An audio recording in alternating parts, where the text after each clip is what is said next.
എൻ്റെ channel subscribe ചെയ്ത എല്ലാവരും ഭഗവത്ഗീതയുടെ ഒരു ശ്ലോകം ഡെയിലി വായിക്കണം. ഒരു ശ്ലോകം വായിക്കാൻ 10 മിനിറ്റ് മതി നമുക്ക്. അപ്പം ഇന്ന് എൻ്റെ കയ്യിൽ ബുക്കുണ്ട്. അപ്പം ബുക്കിൽ പേജ് എടുത്തിട്ട് ഏത് പേജാണ് എടുക്കുന്നതെന്ന് നമുക്ക് നോക്കാം. ഭഗവാൻ എന്താ പറയുന്നതെന്ന് നമുക്ക് നോക്കാം. നമുക്ക് കിട്ടിയേക്കുന്ന പേജ് 40-ാമത്തെ ശ്ലോകമാണ്. പേജ് നമ്പർ 137, 40-ാമത്തെ ശ്ലോകമാണ് കിട്ടിയേക്കുന്നത്. അപ്പോൾ അതിൽ ഭഗവാൻ എന്താ പറയുന്നത്? നേഘാഭി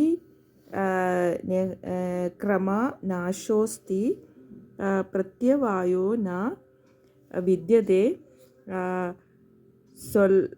സ്വൽപമാപ്യസ്യ ധർമ്മസ്യ ത്രായതേ മഹതോ ഭയത്ത്.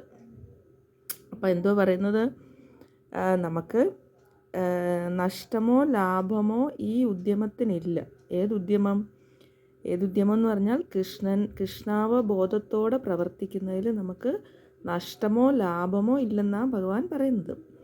എന്ന് വെച്ചാൽ നമ്മൾ കൃഷ്ണാവബോധത്തിൽ മുഴുകി ഭക്തി നിർഭരമായ സേവനം അനുഷ്ഠിക്കുന്ന ഒരാൾക്ക്, പൂർണ്ണമായ ആനന്ദത്തോടും വിജ്ഞാനത്തോടും കൂടി പ്രവർത്തിക്കുന്ന ഒരാൾക്ക് നഷ്ടമോ ലാഭമോ ഇല്ലെന്നാണ് ഭഗവാൻ പറയുന്നത്. അപ്പം ഈ വഴിക്കുള്ള ഓരോ മുന്നേറ്റവും നമുക്ക് ഭയങ്കര മഹാഭയങ്ങളിൽ നിന്ന് നമുക്ക് രക്ഷ കിട്ടുമെന്നാണ് ഭഗവാൻ പറയുന്നത്.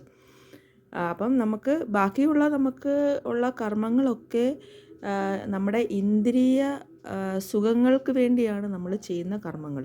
നമ്മുടെ കണ്ണിന് കുളിർമയുള്ളത്, അല്ലെ ചെവിക്ക് ഇതുള്ളത്, നമ്മുടെ ബാഹ്യ സുഖങ്ങൾക്ക് വേണ്ടിയുള്ള കർമ്മങ്ങളാണ് ബാക്കിയെല്ലാം നമ്മൾ ചെയ്യുന്നത്. പക്ഷേ കൃഷ്ണാവബോധത്തോടു കൂടി നമ്മൾ പ്രവർത്തിക്കുകയാണെങ്കിൽ നമ്മുടെ ആത്മാവിന് സുഖം കിട്ടുമെന്നാണ് ഭഗവാൻ പറയുന്നത്. അപ്പോൾ അതെപ്പോഴും നമുക്ക് സ്ഥിരമായിട്ട് നിൽക്കുന്ന ഒരു ഭാവമാണ് കൃഷ്ണാവബോധത്തോടു കൂടി പ്രവർത്തിക്കുക എന്നുള്ളത്. പക്ഷേ ഇന്ദ്രിയ സുഖങ്ങൾക്ക് വേണ്ടി പ്രവർത്തിക്കുന്നതോ അതൊക്കെ വെറും ടെമ്പററിയാണ്. അത് സ്ഥിരമായിട്ട് നമുക്ക് നിൽക്കത്തില്ല.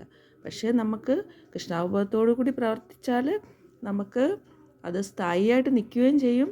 നമുക്ക് ഭയങ്ങളിൽ നിന്നും ഒക്കെ ഭയങ്ങൾ എല്ലാം മാറി നമുക്ക് അത് ഭഗവാന്റെ അനുഗ്രഹം നമുക്ക് ഉണ്ടാവുമെന്നാണ് ഭഗവാൻ പറയുന്നത്.